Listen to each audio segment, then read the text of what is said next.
Assalamu alaikum ve rahmetullahi ve berekatuhu doğallam. Ben bugün size yaxşılık etmek ve yaxşılığın savaplary ve Allah Taala onu görtüreni hakkında gepleşmek isteyen. Bakara suresi 110 ayet. Ey Müslüman doğallam, şol ayette namaz okan, zekat verin, yaxşılık edin. Şüphesiz Allah ähli zady görtürendir ve silany Allah Taala'nın özü berendir. Şoň üçin köplenç şu İslamyň bäş şertiniň birem yaxşylyk etmek, zekat vermek, namaz okumak. Esas İslamyň diýişi olar. Bir-birine kömek etmek, bir-birine bilen gatnaşmak, bir-birine gowy söz aýtmak, wagtynda namazyny okamak. Allah Taala'myň gowy beren zatlary şolar. Bize şolar etmämizi Kur'an-ı Kerimde buyruk beripdir. Şolara namaz okan, zekat verin diýip. Biz şoň buyruklaryny ýerine ýetirsek, şoň gözüne gowy görnýär. Biz şoň gatynda awraýly bolýarys. Häzir hemme wezipe, jaý maşin üçin işläp, zähmet çekip batylar. Edil Allah'ın huzuruna da şu awraya, wezipe eýe boljak bolsaňyz, şehitlik derejesine, ýene başga derejelere eýe boljak bolsaňyz, Allah'ın huzuruna namaz okap, edil wagtyny telefonu, işe, maşina sarplaşyň ýaly wagtyň bir bölegini Allah'a sarplamaly. Säb ol bize tutuş 24 saat sarplap beripdir. Can saglygyň beripdir, demiň beripdir, görejiň beripdir, işsal ýatdan çykaranawa. Bizem şeýdip ýatdan çykarmany Allah Taala'nın huzuruna günne baryp etmişlerimiz üçin, günahlarymyz üçin bagyşla diýip dilemeli. Köp adam göremek, inanamak diýer. Aslında şoň ýaly düşünjäňizi goýun. O üçünji däşe.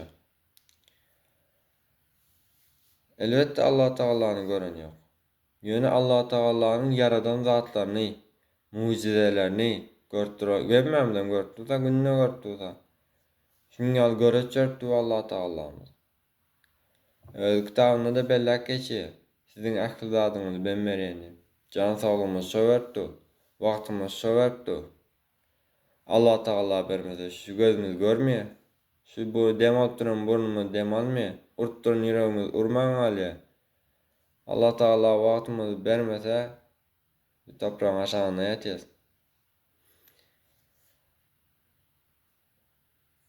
Edil mert ýigit hakyky musulman boyun almadan bilýär. Boyun alman eden işini owa men etdim diýmäni bilýär.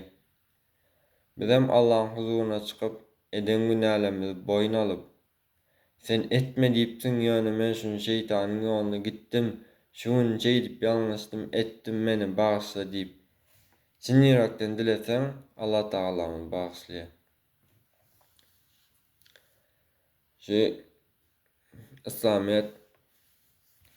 İslam dini elbette Hazreti Adem'den gaýdýar, Adem peygamberimizden gaýdýar.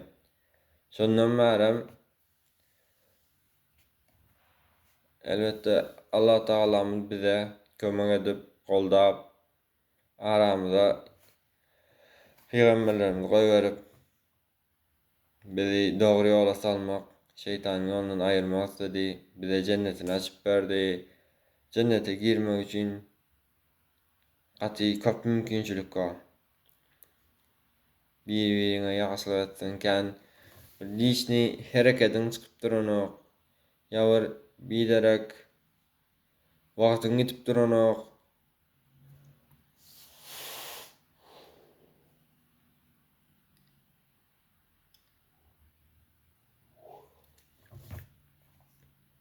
Allah Taala'nın huzuruna barmak, namaz okumak şeýle awraýly zat. şeýle derejede. Köpçüligiň içinde ünsüýän bolsaňyz, edil okamayan, namaz okamayan adamlaram, wagty bolmayan adamlaram elbetde namaz okuyan, agzybekli adamlaryň ýanyna bolasy gelýär. Olaryň hem gowy adamyň ýanyna bolasy gelýär. Siz gowy adam bolsaňyz, Allah Taala da sizi ýanyna alýar. Size goldaw berýär. Sizi gabr azabyndan, dowdan azabyndan gorýar. Allah Taala'dan diňe dowdaw ýaradypsyň, gabr azabyny ýaradypsyň. Meni şondan gowy diýmeli däl. Maňa beren nymatlaryň üçin, göreşligiň üçin saňa müň şükür edýän. Gowdula etmeli. Allah Taala diňe ýamanlykdan sygynmak üçin barmaly däldir huzuruna. Gowdatlar üçin maňa şunça wagtlap, 20 ýyllap, 30 ýyllap, 40 ýyllap durmuş beripsiň, wagt beripsiň. Men sana şoň günde bir saat sarplap bilmedim diýip huzuruna bagşylemeli. Elbetde Allah Taala'nın tawbalary kabul edýändir.